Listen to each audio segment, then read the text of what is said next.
Hello, my friends. Is anybody out there? Let's see here. Gotta always make last minute adjustments. All right. Welcome to the Saturday morning live stream here at the Garden Like a Viking headquarters for now, Zone 5B, 6A, Northern Indiana. And, okay. Let's see. Everybody hear me. All right. Let me know where you're at, where you're viewing from, and what you have just planted. This is very important for a lot of you guys because the fundamental difference between all of where we're at is pretty much just timing and slightly different techniques, yes. But remember, the soil food web always works in the same way. So it doesn't really matter. A lot of people think, oh, well, if you're in zone 5 or 6, and I'm in zone 9, your stuff doesn't apply to me. That's not true. The timing will be different, but the fundamentals of gardening, working with the soil food web and all of this stuff is all the same, guys. So let us see where you're at. Mick, good morning, my friend. Says good morning from the Front Range of Colorado. 5,400 feet, almost exactly a mile. A little bit over. 5A and B, yes. Ryan says, hi Nate, sorry if you have already talked about this, but soil food web techniques with straw bale gardening. Yes, straw bale gardening, I did for several years. And never had immense success with it. I never had anywhere close to the success that I've had with just cover cropping and manuring and sometimes green manuring and those kind of things.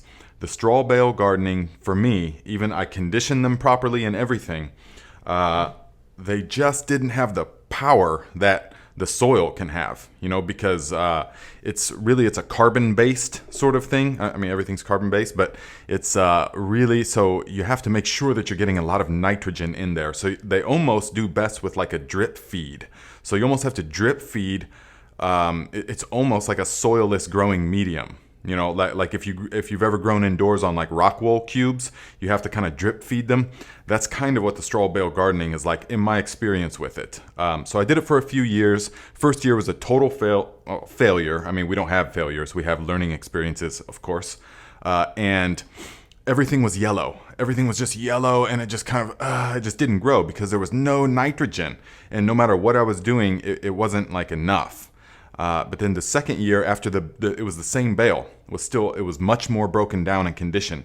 So I made a hole in it, and then I added straight up manure, and then I planted into that. And I had better success that year because the roots had enough to grab onto and go into the ground. I'm sure that's what happened. So the third year, I did it some more, and every time that I was watering or fertilizing, I made sure that I fertilized them in particular. And so I had better success, but it's not something that I didn't see any reason to continue with straw bale gardening because right directly, I had the whole place outlined. This is one of the garden plots I had, and I had the whole place outlined in straw bales, and I was growing in those, and so I was like, well, you know what? It's just not much of a point because the earth is now, after a season, 2, 3 seasons, is now very fertile and very giving of life. So I'm just going to go there instead. So that was my experience with it. Whoops. Okay, Misabi Gal says, here in northern Minnesota, I am organizing and preparing my garlic for planting in September, praying the delicata squash and tomatoes ripen before the first frost. September 1st? September 1st? Dug up a few potatoes too. Man, that's like tomorrow or like in a week. Yeah, that's, man. When is you guys' first frost? So guys, let me know where you're at and what your first frost is. Because here we have it here in northern Indiana, about on the Michigan. I'm right about on the Michigan and the Ohio line, give or take. And here it is about November 9th, give or take.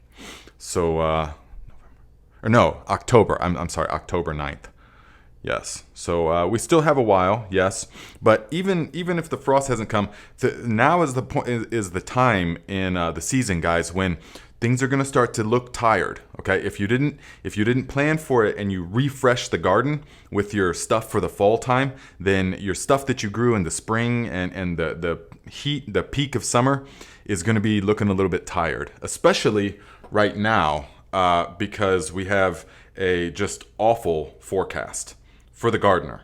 This is a terrible forecast for gardeners. Do you see here? Yeah, I know everyone's like, oh, look at that. The highs are only in the 70s or 80s.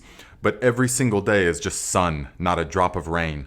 And see, here, we are in the climate where you rely on the rain. The rain is actually part of the equation. As opposed to like when I was in Northern California growing, where it rains 6 months nonstop. We were right in the redwoods. So it rains 6 months nonstop. And then once the rains stop, it doesn't rain again for 6 months until the rains come, and then it's nonstop rain for the most part. So knowing that in Northern California or in those kind of regions, knowing that there's a dry season, the techniques are totally different as far as how you plan things out. And the irrigation, if it doesn't have irrigation, it's not growing, period, in those zones. But here, we don't have to set up like drip irrigation and stuff like that for the most part. We have to do other things though. We have to plan for other things because we typically get enough rain. That's why people grow so many crops here and stuff. But when we don't, it's a problem, especially this late in the season, guys. If you've had a season that has had frequent rains, then the plants are nice and big and the roots are somewhat shallow. They're not going to, so that now if it gets a forecast like this, where it's already been like a week since rain and for the next 2 weeks we have no more rain, just sun, the plants are not going to be very drought tolerant. And so you're going to see a big decline in your productivity and the growth of the plants. So you will have to either irrigate or something like that. So it's all just different techniques, but depending on where you are. So Kip Tap, $10. First tip of the day. Thank you very much, my friend. Says, does the wetting agent soap affect worms when using it in a foliar feeding and soil drench via 55-gallon barrel style? Well, so long as you put it at the dilution rates that are recommended in all the videos and stuff, you're not really going to have an issue. I mean, if you are directly spraying the worms, then it can slightly irritate them, yes, because they are soft-bodied, yes, but it's not going to be a problem for them. I mean, even from 1 ounce a gallon, even up to 3 ounces a gallon, it's not really going to be a problem for them. Again, I wouldn't directly spray the earthworms and stuff when they're like out at night, but the only thing that really caused irritation to the earthworms is hold on, there's somebody at the door. Yeah, some guy just dropped off, or the mailman just dropped it off, and he put one of those "sorry we missed you" things, because he set the thing down, went duck duck, and ran away. Sorry we missed you. Yeah, but anyways, what was I just talking about? Sorry, that guy distracted me. And says, I'm in a flow. I can't really get out of that. The wetting agent. Yeah, if you, the only thing that really did irritate the earthworms was when I did a huge dose of the JDOM sulfur. I did because alliums and onions, garlic, shallots, onions, anything in the allium family, it loves sulfur. And so and that's what makes it pungent and to store for a long time. So a couple years ago, on the sulfur patch, or on the garlic patch, I did I was like, hey, it was towards the end of the season. I was like, hey, I'm going to add a good amount of sulfur to the soil.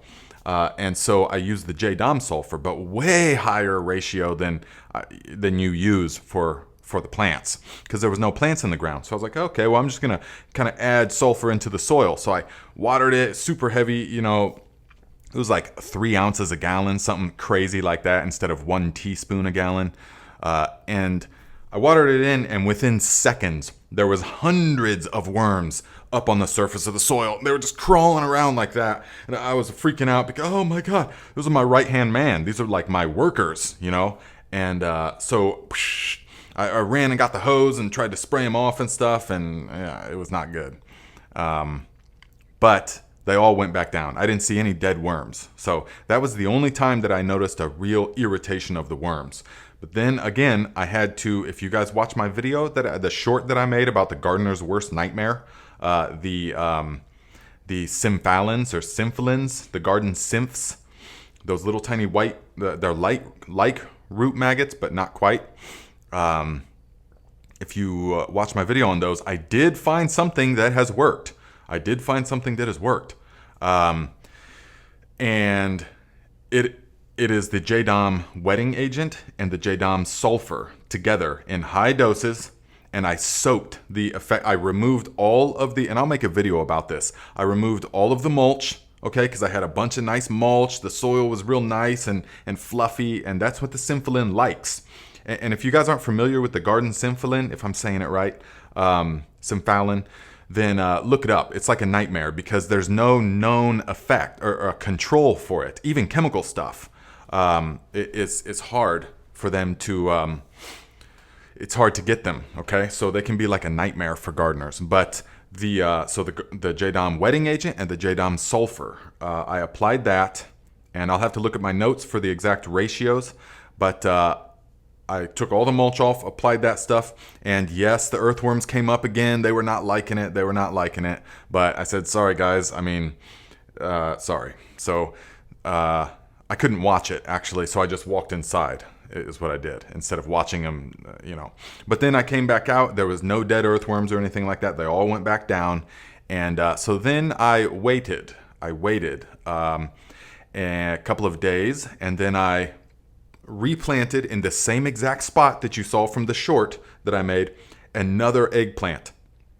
And this one took right off and is now huge, and it's got eggplants on it and stuff. So I was like, wow, okay. So I've been digging around in that plot of soil. I don't see any. Everything now is back to growing just fine. So it's a combination of removing the mulch and the sulfur and the wetting agent. So guys, this is like revolutionary. I mean, this is huge for people that have this problem, because otherwise they can destroy your stuff. If you guys have, I can almost guarantee a lot of you have these and you don't even know, because they never come above the soil. And the only way that you can, they're real tiny too. And so you can tell because the plant will just kind of sit there and not do anything. The plant will just kind of, I almost knew right away. I'm so sensitive to what the plants are telling me, you know what I mean? So I could tell immediately that as soon as I planted this stuff, that they weren't happy. They just weren't thriving. They weren't like taking off and really, growing and stuff like that. The leaves weren't happy. They were just kind of sitting there. So then days went by, then weeks went by, and nothing was happening. No growth. It was like a month later, and the thing was only like this big, and it would wilting all the time and then come back. So I said, okay, I pulled it out, saw the symphalins all over it, and there was symphilins all over that whole bed. And yeah, it was disheartening, but we found a relative solution for it. I can't say for sure that that's a solution, but it's solved this issue right now, definitely. So let's see here. Ooh, yeah, Look to Nature Homestead says, tribes people, Nate is not getting many shares on his videos. It's up to us. Please go and share some videos. Then take your spouse's phone and double up those likes and shares. Listen to that, guys. How nice is that? Thank you very much. That is, yes, please do that. That would be wonderful. It's all about spreading the knowledge, growing the tribe, and spreading this kind of information, because it's all about resilience. And this is how, in the years to come, I believe that resilience is going to be forefront. It's going to be a virtue, a huge virtue. And what is the most basic of human needs? For the most part, food. From the moment you're born to the moment you pass, you are in search of food, and in one way or another. And so the foundational thing of resilience is to know how to grow something. It doesn't even matter if you can't grow all your own stuff. Don't think, oh, well, I can't grow everything, so why grow anything? That's not the mentality, guys. You have to understand. Practicing these things helps you to understand the philosophy, the technique, that how the earth grows things. Because even though we call ourselves the grower, we are not actually growing anything. The plant grows itself. The soil food web, the natural life support system that we are on of the earth grows itself by what would appear to be magic. But so the only thing that we can do, the only thing we need to do is ensure all the conditions are right so that the plant can have everything that it needs when it wants it. And so understanding and practicing all of this is a great skill to have. Even if you can just do it on a small scale, if you ever had to do it on a bigger scale, then you could. This is important. So Wayne says, yes, air 3 minutes, water 3 days, food 3 weeks. Yes. And I've heard some say without social it was something social 3 months. I've heard that as well because we're social beings. But I can actually sort of attest that's not really true because I spent months in solitary in the mountains when I was growing in Northern California. Oh man, very, very isolated. So Graham says, getting back to nature is what's going to save them. They couldn't grow grass for a lawn without using chemicals. Right. Most people can't even grow grass without chemicals. Yes. Sharon says, Nate, we have your back. Yes, my friend, I know. So, Big Will Dog, Nate, I'm thankful for my wicking beds right now with our dry weather. They water themselves and I refill water every 3 days. Nice. That is good. What do you call that? Kratky? Is that the type that you could call that? But also, guys, mulch. Mulching is going to be very, very important. And it is such that it's the most important thing that you can do, really, with your garden. You have to mulch because most plants, with the heat especially, but most plants can take hot air temperatures, but they cannot take hot root zones. So this is super important. If you've got raised beds or containers especially, you got to get the shade on those things because very few plants appreciate like a roasting hot root zone. A lot of people are like, the heat just kills it. Well, it's also because your system was such that it cooked the roots as well. So you can, through drip irrigation and through all different kinds of techniques, you have to have the root zone cool. Okay. So let us see here.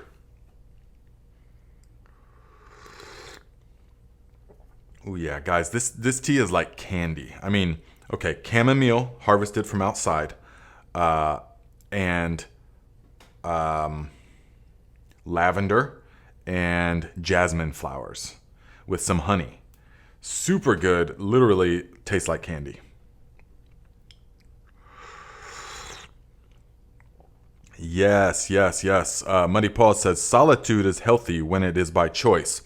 Yes, we used to say that there can be solitude and then there's isolation. Solitude is by choice and can be very enjoyable. Isolation is a different thing entirely.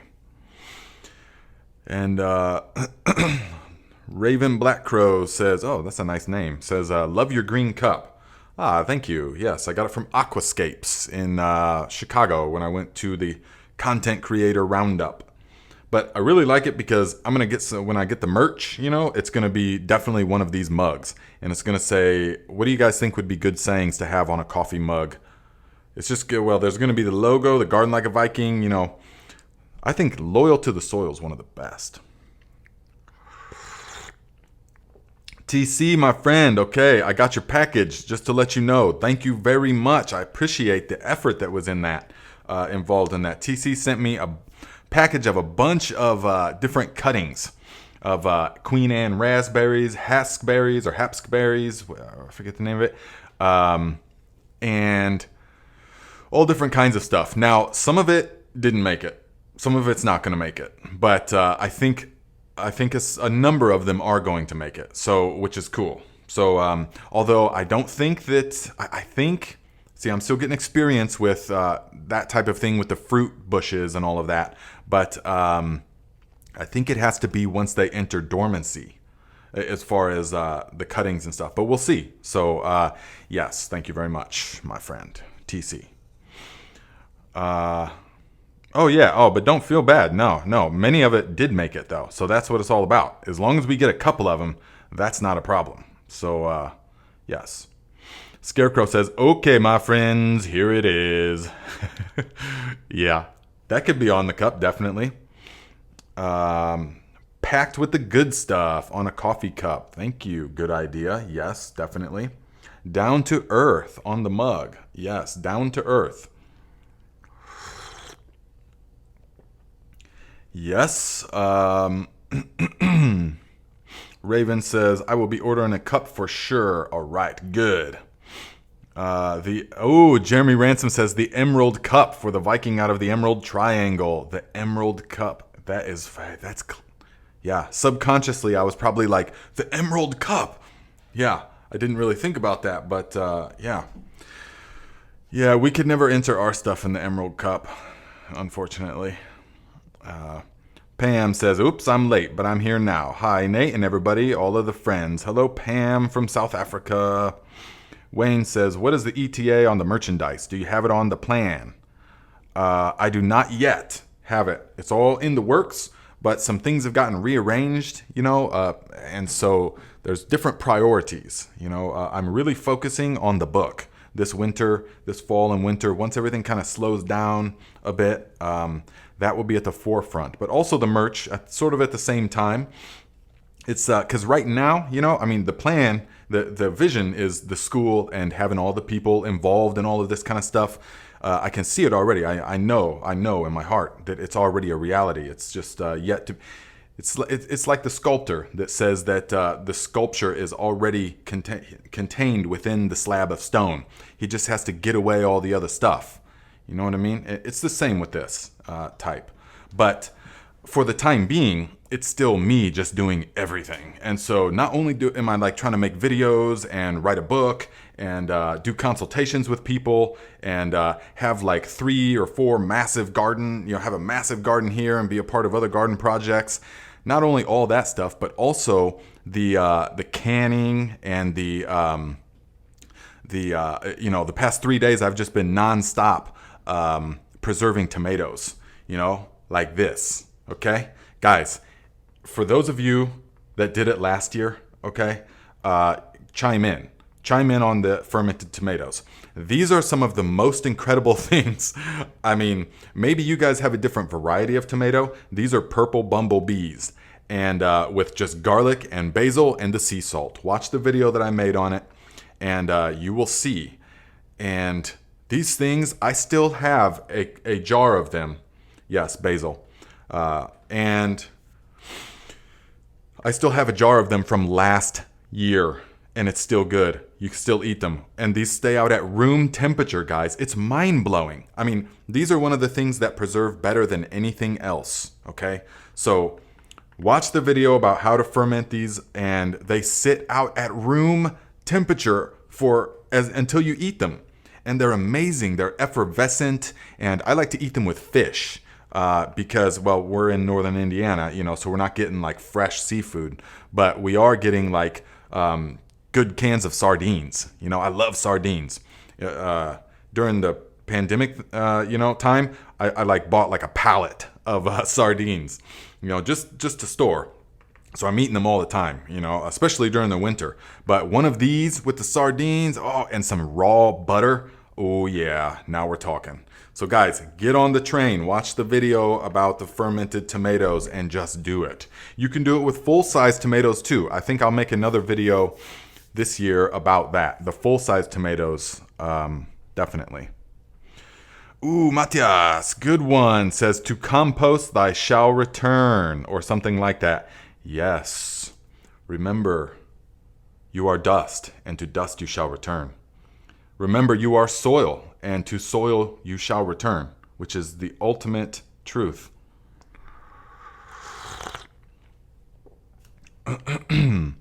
Grant says, "Nate, what are your thoughts on elephant garlic and Egyptian walking onions?" Okay, elephant garlic is gigantic. I've got a few cloves in the basement. It's wonderful. It's kind of impressive. You can show people that and they go, wow, and they think that it's like garlic. It's not actually like... It's actually closer to the leek. It's in like the tulip family. This is all off the top of my head, but it's closer to like a leek. So it actually is not nearly as pungent as like actual garlic, like this stuff from Jerry last year. So this is some stuff that his family has grown for many years, and he gave me a handful of the bulbs. And so, man, this stuff is awesome. Super easy to peel. That's the magnificent part. Look how fat that clove is right there. And it just comes off, and it almost wants to jump out of the skin.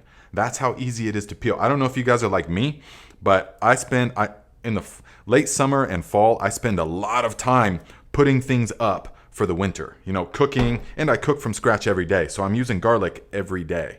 And the peeling of it can be laborious and tedious when you're sitting there messing around with tiny little cloves like that, and it's all sticking to your fingers, and you're like crushing it up, and but when you've got this big old cloves where you get a big bang for the buck and it's super easy to peel, that is a keeper. So anyways, elephant garlic is not a true garlic, so it's not nearly as pungent, but yeah, it's fun to grow. It's fun to grow. I found that the scapes aren't nearly as delicious as from this good quality hardneck type stuff. Let me put the shout out to anybody that has a good strain of garlic. Maybe something that they've been growing for a long time. I would really appreciate it if you would send it to me. You can send it to the P.O. box, guys. And it's in the About section of the channel. You can send it to Garden Like a Viking, P.O. Box 9101, Fort Wayne, Indiana, 46899. And send me, but I'm not just talking any garlic. I mean, that'd be nice, but I'm talking like if you've got one that you're like, here's some garlic that I love. Because garlic is really, really fine. It's different than many other plants because there's nuances to the garlic. That are different. It's like different grapes from different regions. You know, when you're a garlic connoisseur and you're growing your own and all this stuff, then you understand. So if you guys have got a good quality strain or something that you think I would like or that you would like to share with me, I guarantee you if you send it to me, I will grow it with love, and I will keep growing it. So you can do that. I would appreciate it. Let's see here. Oh, and the Egyptian walking onions. They're fantastic. They're more like a shallot. And it's possible that me and my uncle will be having Egyptian walking onions for sale in the future. Because, we just think they're such a great thing. They're such a wonderful thing to grow because they're a perennial onion. And they just keep coming back. I mean, they keep coming back. And you can use them as green onions. You can also use them as shallots. And then they produce bulbils and things like this. So they're a really useful, versatile plant. And they're hardy down to like zone 2. I mean, they're really, really hardy. So they're wonderful. But if you are limited on space, I wouldn't recommend the Egyptian walking onion. Because they get like 3 feet tall. And then they produce a bunch of tiny onions called bulbils. Bunch of tiny little onions, and then the plant falls over, and those bulbils root down and become more walking onions. That's how they, walk. They grow, boom, over the course of many years. But if someone is limited on space, that's not going to be your biggest bang for the buck. I would say to do green onions if you want like consistently. So the best way to do onions, guys, really is to have your storage onions, okay? These are yellow of Parma, also New York early. Those are both long day onions that store very well. Those New York earlies, man, they remain rock hard all winter. So this year, though, the yellow of Parma, which I have big hopes of. I mean, they grew really well and they're pungent, so I'm sure that they will store well. But you have these for the winter time, okay? You have these for the winter and the spring and the early spring. But you have the green onions or the Egyptian walking onions for the summertime, so that you can eat those while these are growing. So, because you got to have alliums all year long. If you're like me and you cook from scratch all the time, you want the onions. So green onions, meaning also walking onions all throughout the summer, and they just keep growing back. Once you plant green onions, guys, they pretty much stay, you'll have them forever, so long as you treat them right. They just keep multiplying. They divide from the base, and they'll just keep multiplying. But then you have these for the storage. You can also do the Wethersfield Red, which are a smaller, flatter onion, but this is okay. This is all I ever really need when I'm cooking, is to do this here, is for these smaller ones. The Wethersfield Red will last all winter long. They don't get huge. This is about the average size, but they will stay good in the basement pretty much till spring. Then I'll take some of these and I'll replant them in the springtime. The ones that made it all the way, I will plant them out into the garden in the springtime, let them flower, and then take those for the next years. Yes? That's how we do onions. That's how we save onion seeds.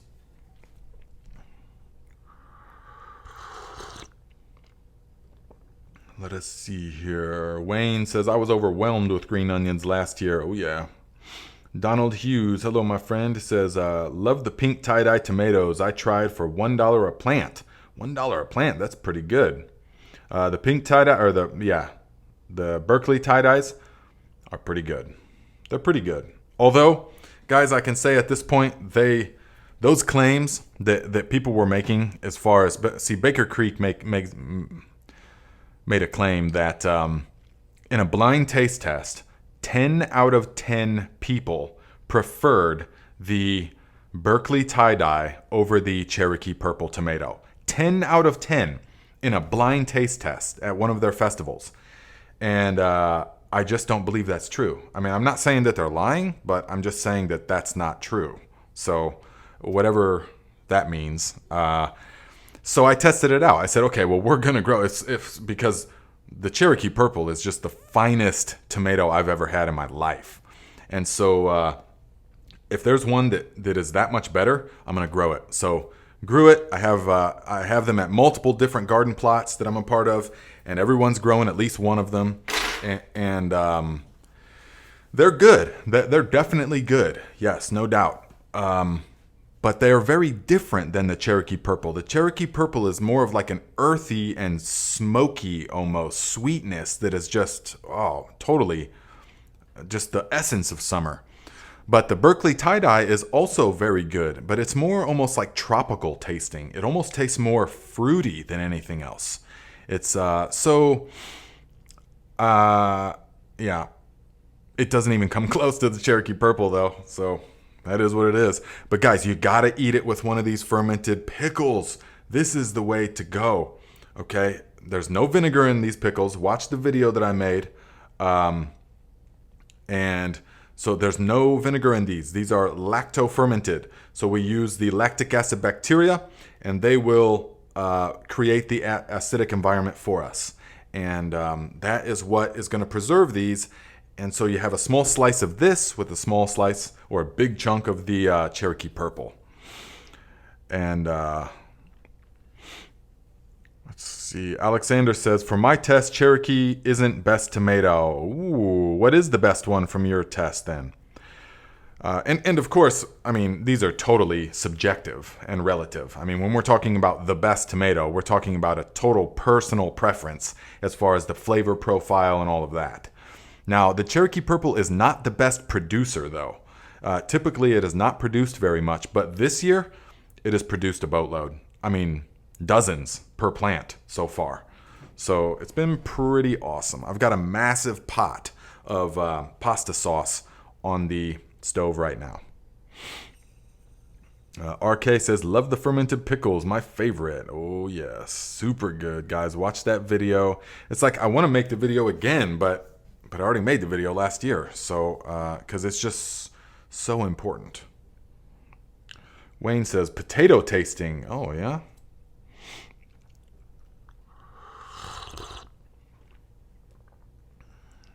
Let's see here. Carol says, love my purple tomatoes, so meaty. Oh, yes. Tree Ruggy says, any thoughts on quality of water that I get from air conditioner? Well, it's essentially distilled water. From the air conditioner, it should be 0 ppm. So you can use it like distilled water. Yeah. If you had to, you could drink it, yes, because it's just pulling moisture out of the air and condensing it. And so that will, it should be very much like distilled water. Yeah, guys, like the video. Yes, give it a thumbs up. See the ratio? We've got 211 viewers and 104 thumbs up.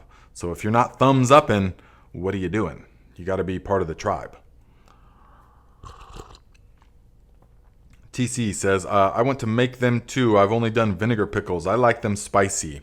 Yes, you can add spice to this, but start with the basic recipe, guys. Always start with the basic recipe, and then once you learn the process and you get a taste for it, then you can branch off from there.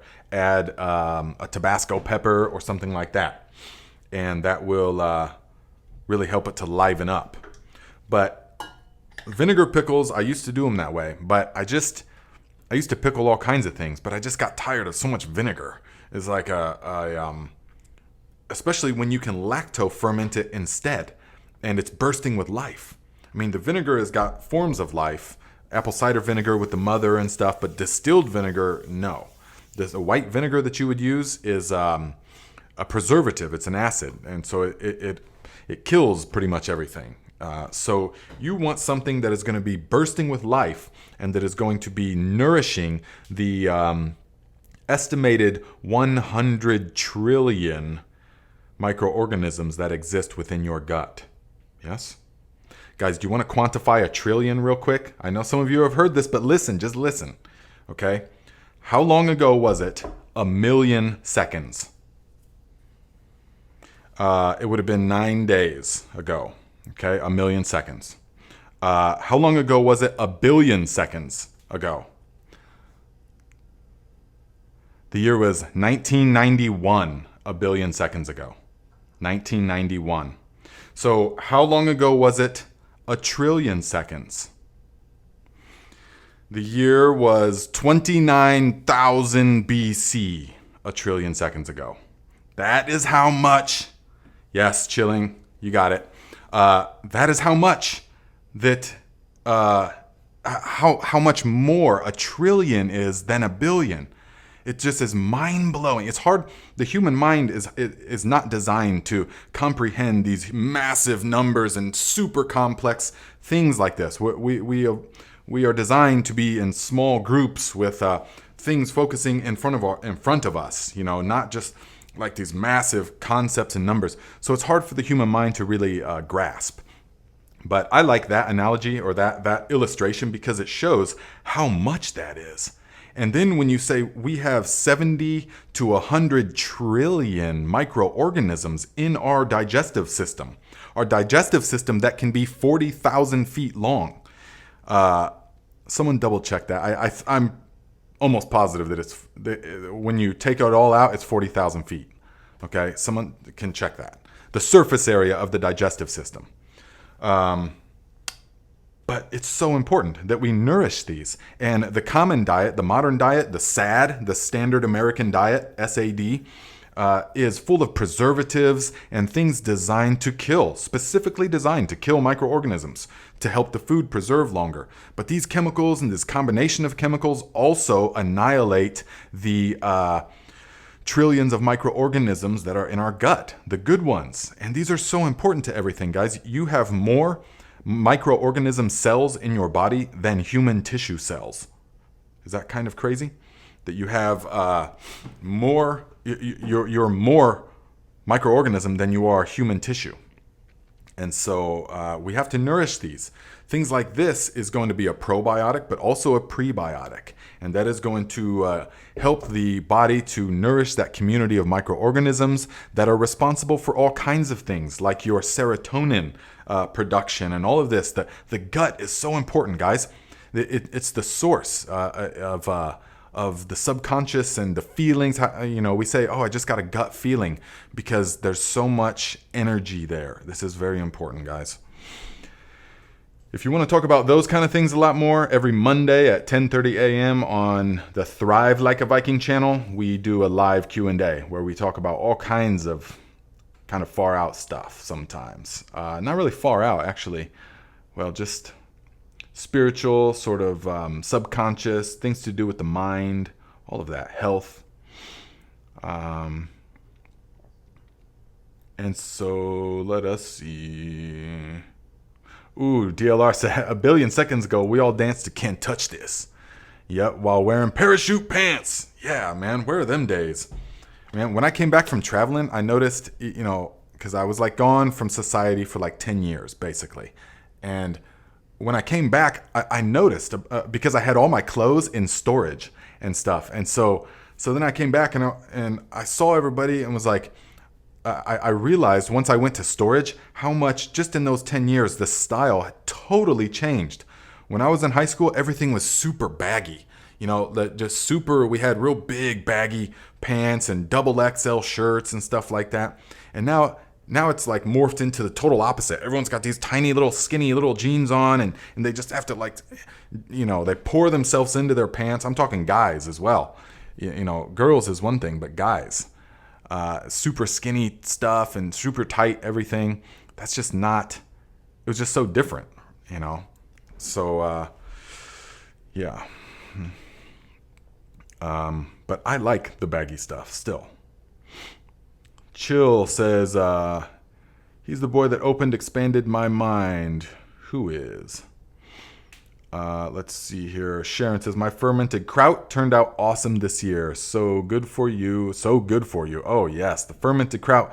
Guys, anything with the fermentation is going to really help the digestive system. Now, people are going to say, when you start talking to them about that, a lot of people that think that they really understand science or something or chemistry, they're going to say, well, the digestive juices destroy all of that anyway. So food's a food. It doesn't really matter. They don't understand what they're talking about. Because the process is that it's almost magical. If you don't understand it, it just seems like magic.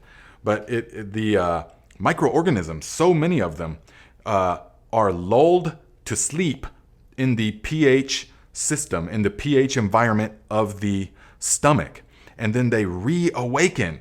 They are triggered to reawaken and reactivate in the pH of the digestive tract. It's that magnificent. I mean, it's that perfect that that's how it happens. So yes, many of the microorganisms are destroyed, but we're talking billions and billions. I mean, numbers that are hard for the human mind to comprehend. And so many of them reawaken once they get into the pH range of the digestive tract. And this is what we are working with. This is very important. Do you know what the best prebiotic is? Everyone's talking about probiotics all the time, but you need prebiotics. You need the food to feed the biotics, and that is the prebiotics. And one of the finest of all prebiotics, right here, garlic and onions. There's a very particular type of fiber and a very particular type of tissue in these garlic and onions that nourish the microorganisms in the system. Because one of the only foods really for them is different forms of fiber.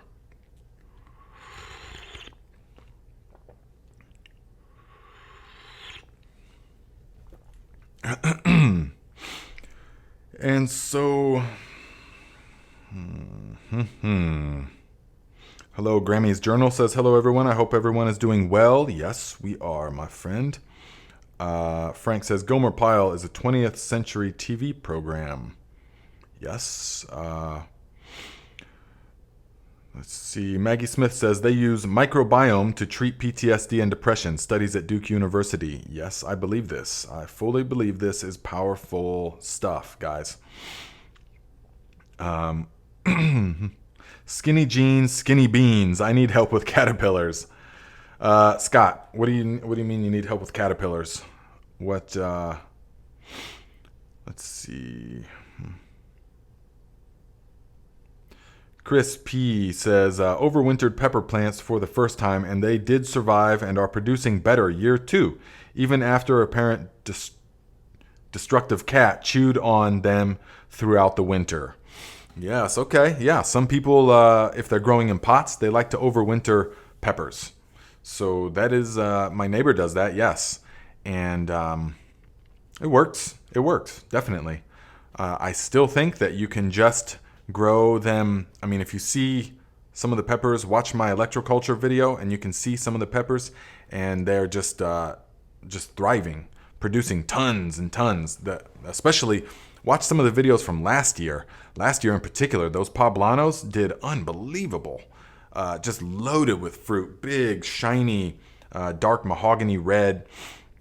So it's totally possible to just grow them, as annuals, very, very healthy.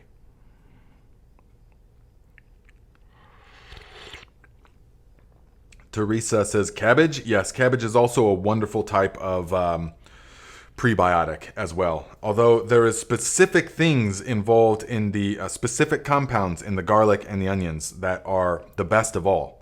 But the cabbage definitely is as well, yes. Let's see. DLR says, I swear my good overall health is due to all the garlic I eat. Hope everyone grows it. If not, now is the time to look and buy seeds. Yes, good point. Now is the time because we will be planting it about Halloween-ish, all the way up to Thanksgiving even. You can even do it sooner than that. You just don't want it growing too tall, all right? So yes. Mom Computer, good to see you here, my friend. Says, suggestion, maybe put a Q at the beginning if you have a question for Nate. That way he won't get distracted with our one-on-one comments unless he wants to. Yes, that's not a bad idea. But really, if you guys could see what I'm seeing, I mean, it's all just kind of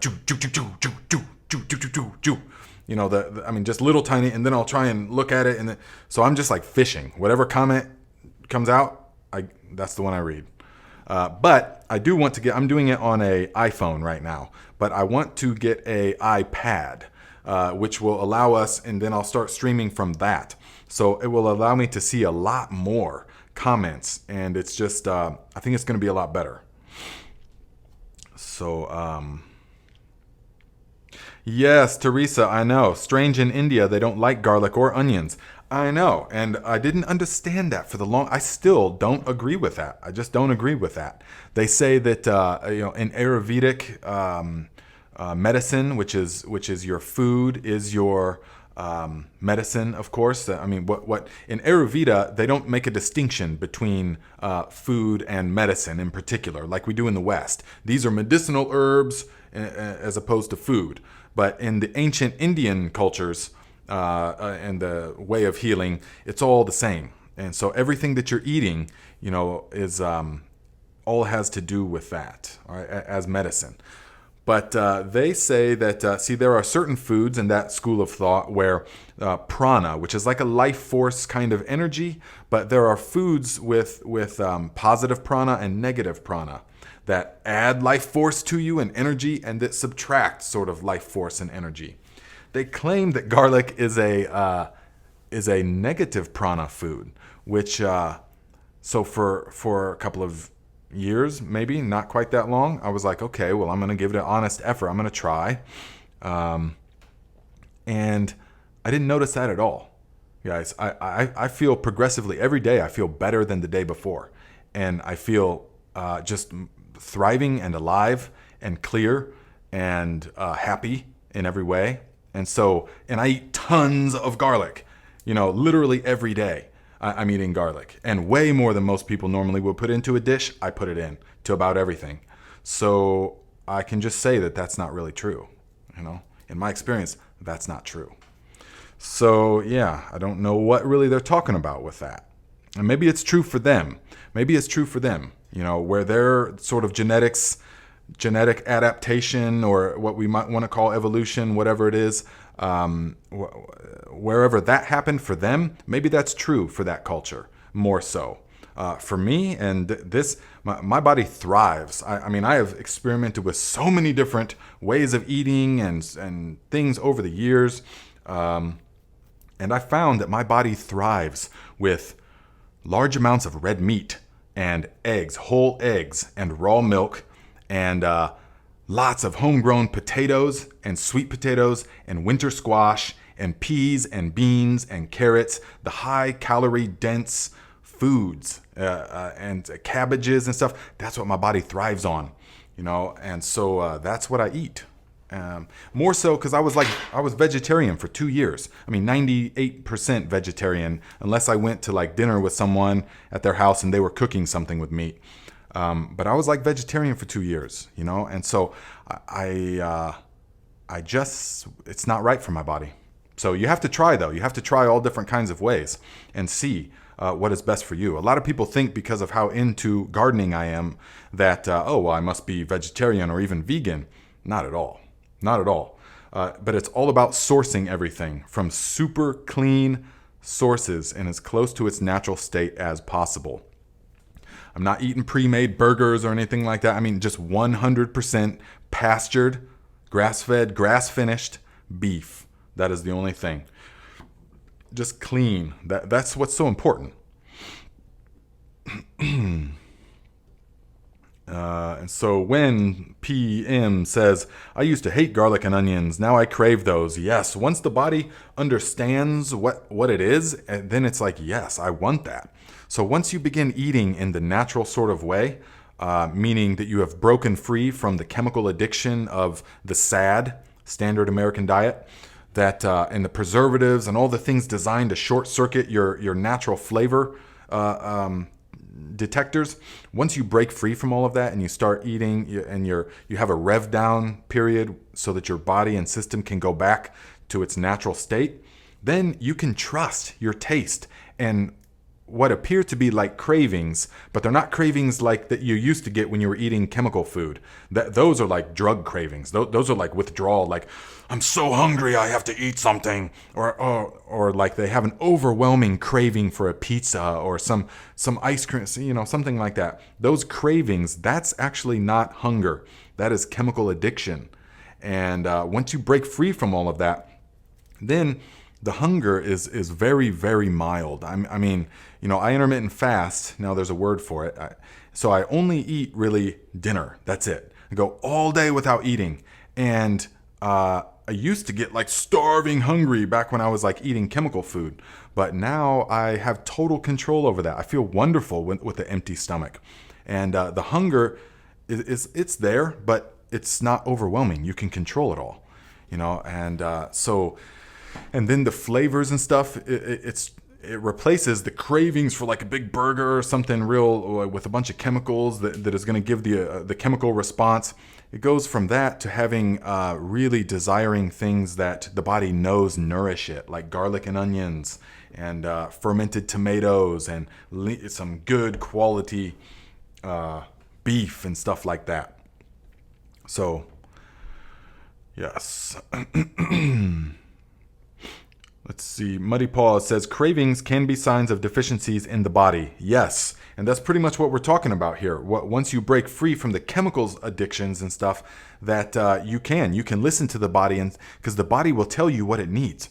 The body will say, okay, today let us have more garlic and onions, or let us have something, let us have a pesto, a basil pesto.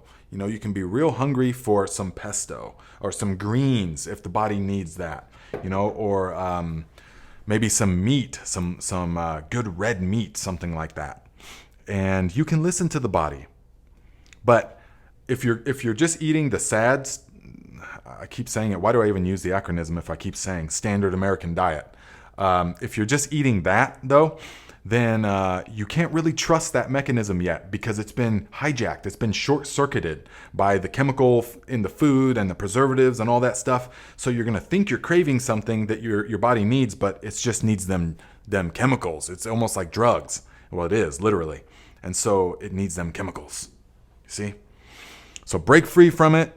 Do the master cleanse or something like it, and it will change your whole outlook on everything. Jay says, I intermittent fast 16/8. If I get a little craving, or if I get a craving, just a little bit of sea salt out of the grinder takes it away. Okay, nice. Yeah, very good. Very good. And Alvin K says, there were times after watermelon season when I would have dreams about watermelon. My body craves the electrolytes and amazingness of watermelon. Yes, exactly. So you can listen to it, definitely. Big Wes, what's up, my friend? Says, I have big Canadian canna buds already from Nate's liquid fertilizer and loaded homemade biochar. I think this year's cannabis will be the best I ever grew. Nice. That's what we like to hear, my friend. That's what we like to hear. Yeah, if I was in a legal state, I would probably I would, even though I don't consume anything like that anymore, just because there's not a need anymore in life, but I would still grow a few plants to make a whole series just on the cannabis cultivation. Although we couldn't do it here in the same way in Northern California because the climate is different. It's totally different. We would get so much mold here. It would be an uphill battle. It would be unbelievable. You wouldn't be able to grow them in the same way. In Northern California, we were growing from seed, one plant, 15 feet tall, 10-pound dry weight harvest from one plant. And we would have them in 300-gallon pots, cloth pots. Sometimes we would dig trenches and stuff, but yeah. Someday I'm going to make a video showing you guys some pictures. I have all kinds of pictures from that time in life. But I think it's been long enough now. I could probably do that. Alvin K says, needs them chemicals. What do you think of coffee and caffeine addiction? It can be very real, guys. It can be very real. Now, there was a time in life. See, I have a very extreme personality, what is classically called addictive personality. Only now, though, in the past handful of years, have I learned how to redirect the flow of that energy and focus it on very beneficial things. But before, I didn't understand that. And so there was a time in life when I was very addicted to stimulants of all kind, but then in particular, like those 5-hour energies, when I used to, and we're talking many years ago now, but I would be drinking those every day, multiple times, and just for a little boost and stuff. And it was, I mean, those are chemicals. Okay. So if you're drinking energy drinks and the 5-hour energies or taking 357 Magnum pills, all that kind of stuff, that's all chemical laboratory form of caffeine. And so you're not going to have all the other stuff with it. Now, if you have just organic coffee and you get yourself in a system where you're having 1 cup in the morning and then maybe a cup of tea, yerba mate, in the afternoon, early afternoon, for me, that's what I found is the best. And I have absolutely no feelings of cravings, and I'm very sensitive to that kind of stuff in the mind. I'm totally aware of the internal state and all of this. And so I don't feel any of that. And when I did the last master cleanse a few months ago, the first couple days was a little bit, it was unfortunate because I wanted that cup of coffee. But it wasn't like anything overwhelming. I mean, it wasn't overpowering. I didn't have headaches. I wasn't laying, I've been through much worse withdrawals than that.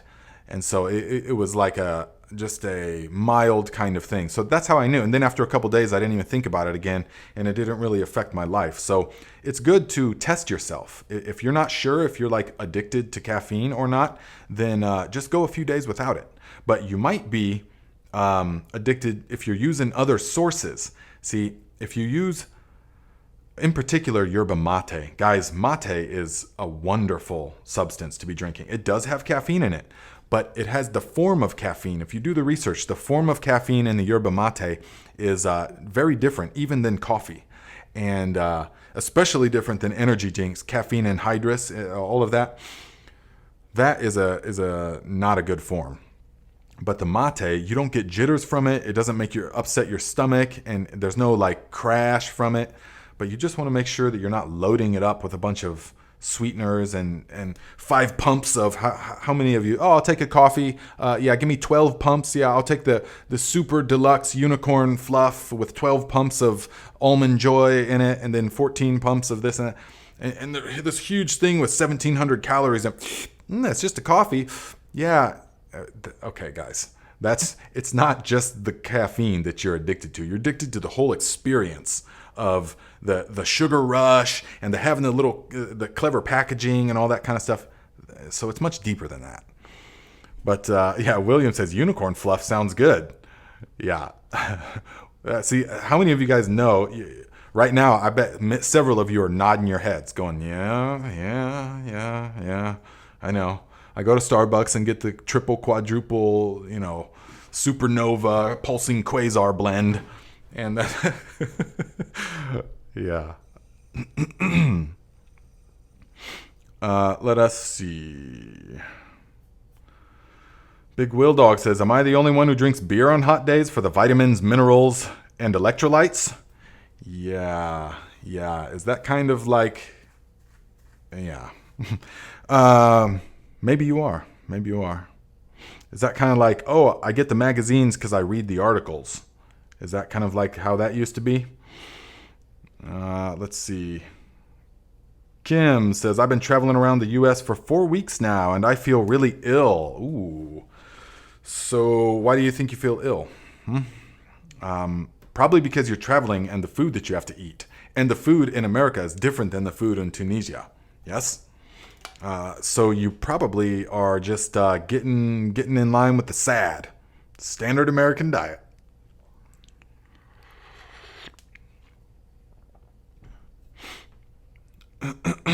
Creative Soil says, I have to use molasses instead of maple syrup. I'm not diabetic, but I haven't eaten sugar in a long time, and maple syrup awakens the monster. Okay, yeah, I think I read you said that somewhere about that. And molasses, actually, yeah, guys, with the Master Cleanse, I pretty much use molasses, for myself, because it's just so many more minerals in it, and it just makes it a better experience for me. So, 5 Dog Farm, what's up, my friend? Guys, check her out. It's got the Instagram account, doing all kinds of good stuff. 5 Dog Farm. Oh yeah, got off of all soft drinks 10 years ago. Oh, definitely, man. There is nothing worse than that. Guys, and I just did this with my dad yesterday. I had this talk with him because we just don't know. And so right now, well, okay, we'll use, for example, there was a jug of lemonade, and it was really hot, and he was drinking this jug of lemonade. And he was like, oh, it's just lemonade, And I said, okay, so how many grams of sugars is in there? And he said, well, there's 25 per serving. So, okay, 25 per serving. And how many servings are there in that jug? 8. There's 8 servings in that jug. Okay, so that's 200 grams of sugar in that one jug. Okay, so what is 200? If you look on the package of sugar, you will see that 1 teaspoon of sugar equals 4 grams. I know. So you have to divide that by 4. Okay, so 200 divided by 4 is 50. So there is 50 teaspoons of sugar, white sugar, in that jug, in that little half gallon of lemonade. And once you think of it like that, it is mind-blowing. I've done it. I used to do this for people that had addictions to soda, and I would put like 1 can of Mountain Dew, 50 grams of sugar, or even 40 grams of sugar, okay? That's 10 teaspoons of sugar in one little thing. You're just drinking it, and you're totally unaware because, oh, it's so good. It gives a little kick and stuff. But you're totally unaware the havoc that is wreaking on your body.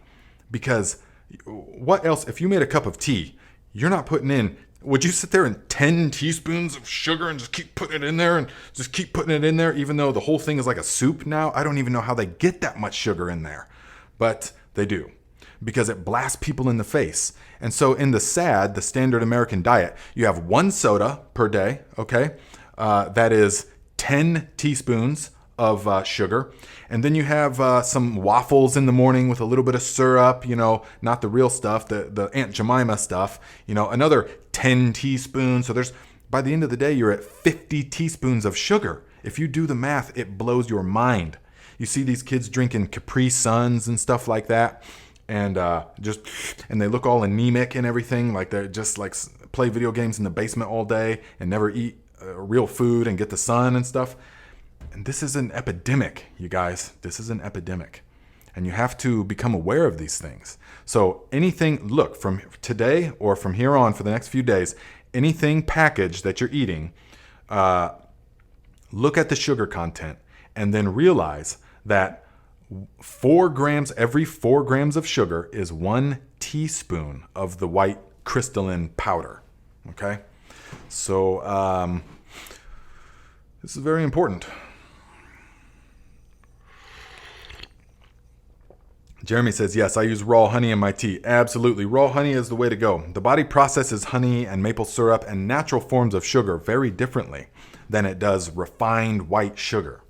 It's very different. It's like the difference between sea salt and iodized table salt. The iodized table salt's been stripped of 81 of its 82 minerals, and just sodium chloride remains when then they add iodine. And so the body doesn't know how to process that and absorb that. Where sea salt, it can easily absorb because it has all the other 82 different minerals in it that the body has adapted, evolved to consume. The sugars are the same way. We can eat honey without any problem, really, unless you're like diabetic. But yeah, raw local honey. That's right. Stefani says raw honey from your area. Absolutely. Right. Alvin K. Yeah, says same process with MSG. Kelp, right, which the glutamic acid is what is in the kelp, the kombu. So in 1908, I forget the Japanese scientist's name, but he isolated the glutamic acid, the component of kombu, which is seaweed, that you use in Oriental cooking. He isolated that and found that is what gives the umami flavor, the real deep flavor profile that the seaweed adds to the dishes. And so he isolated that and started selling it. It only took about 20 years before they stopped isolating it from seaweed, and they began producing it chemically in a laboratory. So MSG now, don't let anyone fool you and say, well, MSG is in seaweed. It's in all kinds of stuff. It's not the same, guys. It's been processed in a chemical laboratory setting, and it's got all kinds of gnarly effects on the body. And MSG can be disguised now as so many different names. Autolyzed yeast proteins, hydrolyzed yeast protein. There's so many different things that they can call this stuff. So you got to be on the lookout, guys. And Kim, that's probably why you're feeling ill, because you're in America, and we have no. It's not like it is. I've been to Europe, I've been to Asia, I've been for a long time, and I've been to North Africa and stuff. It's different in America. The food is totally different, and there's many reasons for that, but.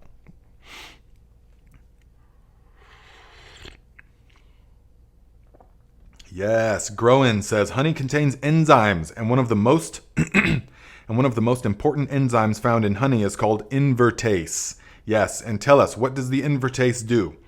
What does that help our body to assimilate and digest? Stefani says, you said my name correctly. Of course, my friend. Where are you located? Are you in the Mediterranean somewhere, or where?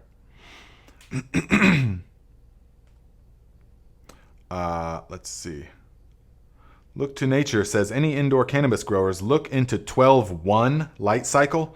You'll be so happy you did. 150 less hours per month on your... I'm sorry, but that's... Well, 12-1, my friend. For what? Veg? So, okay. Jeremy Ransom says, we go to Julian, California, about an hour away. So, okay, you get the honey. Good. Brian says, we are a battery for the machine. That's what brought me to you. Time to stop making the machine happy. Much thanks for the knowledge. Yes, you're very welcome, my friend. I'm happy that you're here across this channel, but also the Thrive Like a Viking channel. Guys, I feel like what we talk about on that channel is of utmost importance. I mean, so is this one as well, of course. But that one in particular. Alvin K says, what salt should you eat? It's gonna be sea salt, my friend. Yeah. Also the Himalayan salt. So many people want to get in a debate about Himalayan salt is not sea salt. Who wants to? Because I've made videos and stuff, and they're like, who wants to tell this guy that Himalayan salt's not sea salt? Okay, my friend. Where did the salt deposits in the Himalaya, in Pakistan, in that region, where did the deposits come from? Okay, well, do some research, and they have confirmed that those salts came from an ancient seabed. So it is sea salt, just evaporated 200 million years ago instead of now. So really, I mean, there's not that much of a difference between it. So pink Himalayan salt has all the minerals that sea salt has. Absolutely. Some claim even maybe more. That's what gives it the pink flavor, or the pink color. But if you get Celtic gray sea salt, it's all good, you know. And I've heard so many claims about microplastics in the sea salt and stuff now. I don't have direct experience with that. I don't know. You know, I don't know enough about that topic to say anything confidently. I'm not that concerned about it. I still use Celtic gray sea salt, even for like the master cleanse and stuff. But that being said, I use mostly for fermenting and stuff. It's all Himalayan pink salt. It's all Himalayan pink for fermenting. Nate, Blue Wolf says, Nate, did you miss a donation from Look to Nature Homestead? Question was about black seeds found in tomatoes. Ooh, maybe I did. I didn't see no donation. Let's see. Let me scan back up. Where's the question? And let me see. Bear with me, guys, because I want to make sure. I always try to answer, I mean, specifically all the donation questions, of course, because they're highlighted. That's why I'm not sure where it's at. Well, could you re-ask it again if you, the question? What was the question? Let's see here. Because the black seeds, yeah, I don't see it. Sorry, guys. Anyways, let's see here. So many questions. This is great. You know, great. All right. So, real salt mined in Utah, Mom General. Yes, that is also a sea deposit. Okay, so Groen says, after the nectar is gathered by the bee, invertase is added. This enzyme helps change sucrose into equal parts glucose and fructose. Wonderful knowledge, my friend. This coincides, this jives really good with my understanding of it as well. So I will say yes. And let us see about the... Yeah, Big West says, Himalayas are mountains, not the sea, is what I used to argue for fun. Yeah, that would be someone that just loves to argue, right? Yes. Chilling says, Dr. Berg done a couple of great videos regarding plastic and certain salts. Celtic and pink Himalayan were best, if memory serves. Okay, good. Dr. Berg is a fantastic channel, guys. If you don't know about him, check him out. Very, very high level of common sense, which is rare, even in the medical community, can be very rare. So that's why he's got 10 million subscribers. And it's because what he said is very down to earth, easy to understand, and I've not really seen any of his videos that I'm like, no, that doesn't make any sense. I'm like, yeah, it all pretty much checks out as far as my understanding as well, which is not as in-depth as his about many of the things. Okay, Big West says, will azomite replace sea salt? In what? In what? No, I don't believe azomite would be edible.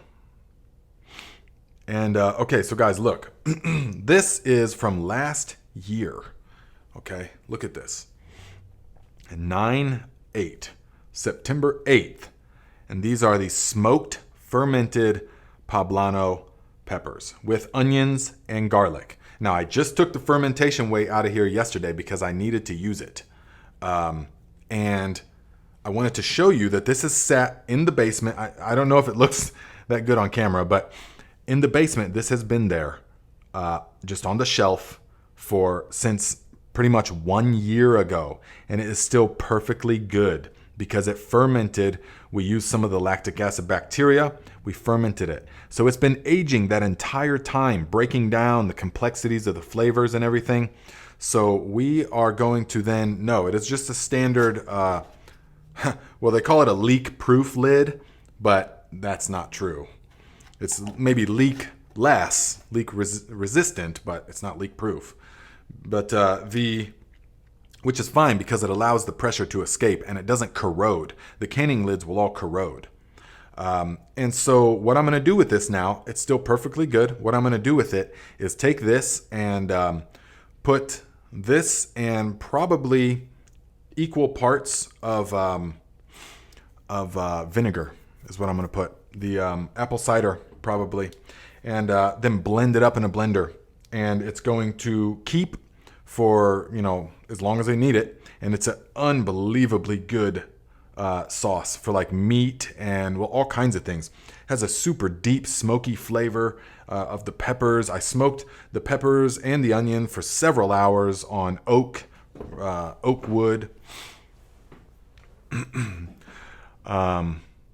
Patricia says, I wonder if canning rings would work on that lid to help seal. The canning rings will rust with this salt and stuff because the stuff wants to boil up a little bit, and the air, the pressure and stuff like that. The canning lids always rust. So let us see. I saw from, let's see here, and Jeremy says, talking about subscribers, congratulations on 115,000. Oh, thank you very much, my friend. Yes, I have not, I don't look at it anymore. Once we passed 100, it's like, hey, the tribe is growing and people are loving it. So we're just going to keep on keeping on. And look to nature. Okay. It says, my neighbor has opened up multiple tomatoes and found black seeds and darkening. Any idea what could cause this? Now, I don't exactly know. That is a good question because the past several years I have had that on the Roma plants, the Roma paste tomatoes. The past maybe 2 years I had that on the Roma plants, on some of them, just occasionally. 1 out of 10 or 1 out of 15 even would have that. And you'd open it up and it'd be like kind of black rot and the seeds would be a little bit black and stuff. So I just tear that out and then, use the rest of it. But this year, because I'm making a video about tomato sauce and stuff, this year I was trying to find one to show you guys and I haven't found a single one. I haven't found a single one like that. So it's probably a nutrient thing in some way. It's probably going to be a nutrient thing in some way. But yeah, that's all I know about that. I don't know anymore. I mean, I know that I've had it. I know what it is, but I know I don't have it this year. So, RK, $5. Thank you very much, my friend. Says, you are the best, Nate. Have learned so much from you. All right. I am glad to hear it. Hopefully you're putting it into practice because that is where it counts. Information only becomes knowledge once it has been put through the catalyst of experience. Yes? So, yes. Sharon says, question. Once my kraut is done fermenting, I cannot possibly eat it all. Can I water bath it? Only added green apples and sea salt. Green apples to the sauerkraut? This sounds delicious. If you water bath it, you will kill all the microorganisms. And then it will be a food substance, yes, but it's the main benefit is going to be totally annihilated. And so sauerkraut is one of the things that can just sit there. It can just sit there on the shelf for several months. I have kimchi and sauerkraut that I just finally bottled up from last year. So because sauerkraut is actually how our ancestors used to preserve the cabbages over winter. And they didn't have refrigeration. So yes, you can just let it sit for the most part or put it into the refrigerator. If you want to can it, you can, yes, but that's going to destroy pretty much all the benefits. That's why if you're eating it from the store and you get it from the shelf, it's been canned, that stuff is a dead substance. It doesn't really do anything for you. Look at this, guys. Look, now you have to get ready. You have to get ready for this season, okay? Look at that lion's mane right there. Nice and luscious. And this is one of the first. The buckets just started fruiting. And we're going to get about 4 to 6 of these from each of these small little buckets. And then I'm going to take this substrate and use it to inoculate more substrate. And so it's working pretty good. So if you guys are wanting to get, oh yeah, this thing's going to be nice. So I think it's pretty much done. But yeah, this is going to be super delicious. So if you guys want to grow lion's manes, then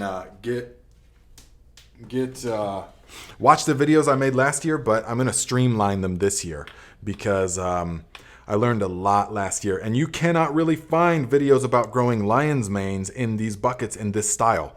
So, but I have found out a way to do it. And so, yes. If you know all of the, so many people are drinking the Myco tea and all that, lion's mane in the coffee, lion's mane in the cocoa, and lion's mane in this and that, tinctures. That's all good, but nothing is going to compare to eating this bad boy. You know what I mean? So you're going to get all the benefits possible from consuming this huge, fat, succulent, delicious lion's mane. And so you won't need expensive extracts and all that kind of stuff that are like denatured in their bizarre forms and stuff. No, you just eat it. It's going to be incredible. And so we have a way of doing this, and I will get into that when the video comes, and you can just grow it yourself. And if you want to, I'll show you a way to turn it into capsules if you want. But it's still the whole thing. This is going to be important. So yeah, hopefully you guys like lion's mane. And I will be putting links in the description of the videos on where to get the lion's mane spawn. And then I'll just gonna make one video this year. It was a 3-part videos last year on how to do it. But this year I'm just gonna make one video showing you how to do it. Super simple. And yeah, you guys are gonna love it. You're gonna have good success. So.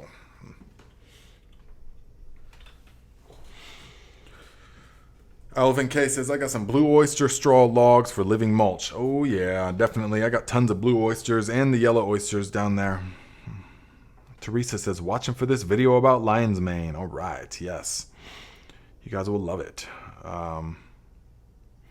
P. Morton says, my wife hates you. My wife hates you through me, Viking. My backyard is a science experiment. Okay, now I get it. I was thinking, what? Why?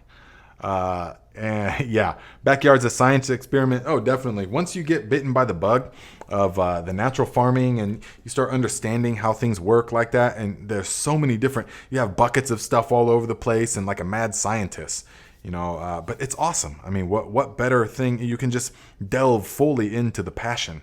You can just, because you're working with the laws of nature, the soil food web, and you're just making things more fertile. It's not like you're destroying anything. You're just learning how to grow utilizing ancient technologies. Everyone wants to talk about this stuff being ancient technology, but the soil food web is truly ancient technology, no doubt. Jason says, what would the health benefits of lion's mane capsules be? Well, I will extol the many virtues of the lion's mane on the lion's mane video, but for the most part, it definitely helps with mental cognition. It also helps with repairing the myelin sheath that exists around the nerve cells, the neurons in the brain.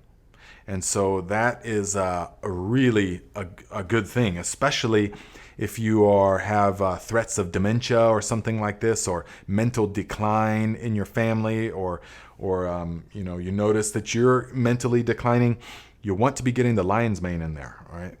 Because that's going to help to repair the myelin sheath, and among so many other things. But that helps to the communication between one neuron to another, and this is important because that's what makes the people kind of spacey and sort of forgetful, and sort of the mental cognitive decline is because the cells can't communicate like that.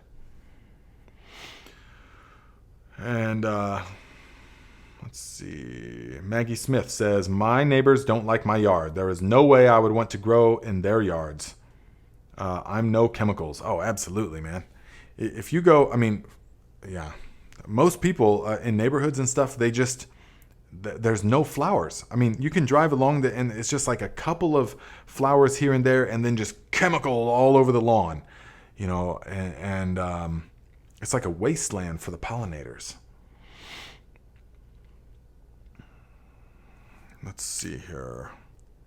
Creative Soil says, Nate has us all fermenting and growing food and ourselves. That's right. Good way to put it, my friend. Very good way to put it. Nurturing the garden of the mind. Look to Nature says, fish fertilizer never goes bad. That's correct. Well, never, I don't know about, but several years, yeah. Marty says, question, how often can I put rabbit manure around my plants in my raised beds? Pretty often. You can, rabbit manure is one of the few manures that is very benign. It's not high in salts and stuff like that, meaning nitrogen compounds and stuff. So you can do it often. You can mix it into the soil. You can also make a tea with rabbit manure and water the plants with it. You really can't do too much. I mean, to a degree. You know, you can't just grow in pure rabbit manure, but definitely don't be afraid to add it quite often. No problem. Warren Sled says, what substrate does the lion's mane grow on? So the lion's mane, see, the oysters we are growing in the straw. That's what's easiest. That's just what's been easiest. But for the lion's mane, they need wood. And so I've experimented with several different techniques. Wood chips, arborist wood chips, also wood chips from a chainsaw, also, well, several other things. But what I found to be the best and the easiest is the hickory pellets from the store, like for a wood furnace, you know what I mean? For like a Traeger smoker, those pellets are really good. But you have to do a process and everything. But that's what I grow them on in these buckets. And everyone online and stuff was like, no, you can't do that. You got to add a food source. You got to add rice bran or something else. And you got to pasteurize, or you got to sterilize the lion's mane substrate. You can't just pasteurize it. And so even though, well, I said, well, okay, I'm going to try it anyways. And so I did it, and it's working. I mean, it works perfectly good. It worked all year, and it's working again. And so, yes, you can grow lion's mane just by pasteurization and on wood pellets. So without adding anything else. Let's see here. So, and Alvin K says, nut jobs. The lady is outside raking her yard every day. Oh, man, I know. I mean, there's people around here that mow their lawn twice a week and that keep it perfectly edged, and just, there's not a single flower, there's not a single, like, clover or dandelion, none of that kind of stuff. Just, yeah, I don't know, whatever, I know. But I feel ridiculous even getting out the mower and mowing the tiny little patch of grass that I have left in the front, because you kind of have to. But this entire backyard is a garden. Check out my electroculture video and you can see it's more like a garden tour video as well. Let's see here. I've seen residue. Okay, let's see. Roots and Refuge. Roots and Refuge YouTube. They moved to 27 acres and are growing mushrooms like this. Nice, yes. Can't wait till we do that, guys. That's going to be really good. Really good time. All different kinds of things coming at you at that point. We'll be inoculating. Some of the first things we'll be doing is inoculating huge amounts of wood chips with the wine caps, definitely. Because they will fruit for several years. Let's see here. Big West says, I harvest lawns too, buddy. Yes, Big West Lawn Care. He's all about the lawn. The nice, luscious, chemical-free lawn. See, that's what sets him apart from everyone else, though, in the lawn industry. That's why when I talk about lawns, Wes, I'm not talking about you and your style of it, because you're the exception. Most people are dumping toxic chemicals on their lawn, and that's not the way of the future. P. Morton says, been adding leaves to my compost tumbler and weed fertilizer recently. I live a minute's walk from a bamboo forest. Nice. Very nice. Yes. Tumblers are the kind that you want to add. You want to fill the whole thing up and then add it and then stop. So you want to fill it up and then stop adding to it so that it can all break down. Because you're trying to get a batch of compost. Because if you keep adding to the tumblers, it's like you continually add non-digested stuff. So that's the best way to utilize tumblers. as opposed to like the slow composting where you just add stuff on the top and you retrieve the compost from the bottom. Yeah. Let's see here. Blackbird Schoolies and Tiny Homes. Guys, he's got a really great YouTube channel where, I don't know if it's a YouTube channel. I know for sure Instagram though, that where he's got like a business where he outfits school buses, tiny like school buses, even maybe full-size school buses, to be like really nice tiny homes and stuff. Check it out if you're into that kind of thing. Some really like works of art. So that's pretty cool. Blackbird Schoolies and Tiny Homes. Says, hello, my friend. Sent you some more pics a couple of days ago. Yes, nice. I'll have to look at that. Yeah, guys, if you send me stuff, don't feel bad if I can't respond immediately. You know what I mean? Because I'm sort of I get a lot of correspondence these days, which is fantastic. But I just have to fish for it, and sometimes just hit me up again, or I'll see them. Because I go through old stuff sometimes when I have spare time and all that. So let us see. Tuloco says, that's how they suppress the natural need for man to farm. Fire up the lawnmower on the weekend and cut the grass instead of growing food. That makes sense. That really makes sense. Definitely. Yes. Look to Nature says, Wes is crazy about lawns. Yeah, he is. He's really into the lawn. But hey, it takes everyone. What? Wes says, I mow every 2 days? Well, if that's what you're into, man. Let's see. Kim Williams says, can anyone suggest a cover crop for hot climates? Yes, you could do all kinds of things. How hot are we talking about? Sudan grass can be good. For that, also you could do cowpeas if you want one to terminate, and a legume. So cowpeas can grow in really, really hot. So you can grow them, and if you're going to green manure it or whatever you're going to do with it. Right. Look to Nature says, Kim, what is hot? Right, because there's a big difference.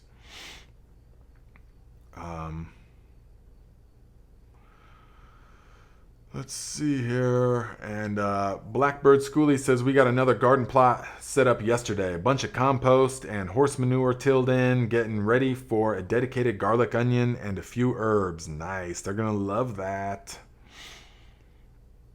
And, okay, guys. So, we are pretty much coming to a close. So, let's see if you got anything burning. Let's see it. Okay, guys. So, we are going to be here every Saturday at 12 noon Eastern time. Check out this Thai basil that my friends brought over. They were like, here, I got some basil for you so we can cook with it. I was like, I know what we're going to do with it. We're going to turn that into a boatload more basil. So, we're going to be here every Saturday at 12 noon Eastern time. And what about the molasses? Teresa? Yes. So the molasses, the best kind to use, guys, is going to be the. I put a link to it, I think, I put a link in the description. That's the best kind to use. It's the Golden Barrel Organic. Get the 5-gallon bucket of it. It stays indefinitely. Molasses will. It will keep good for a long time. So get the 5-gallon bucket of the Golden Barrel stuff. Use the link in the description to get the exact right stuff. So there you go. It's the stuff with the link in the description I already chose because it's unsulfured and it is organic. It's all the right stuff that you want. So check it out, and if you don't want that big of thing, then you can get the smaller one or whatever. So, okay, guys, if you want to check us out for a different kind of talk, you can check us out on Thrive Like a Viking, which is every Monday at 10:30 a.m. Eastern Time. And we do like a 10-minute guided meditation, and then we talk about a number of different topics, all of which have to do with just awakening to the best possible version of yourself. So, okay, guys, thank you very much. We will see you next week.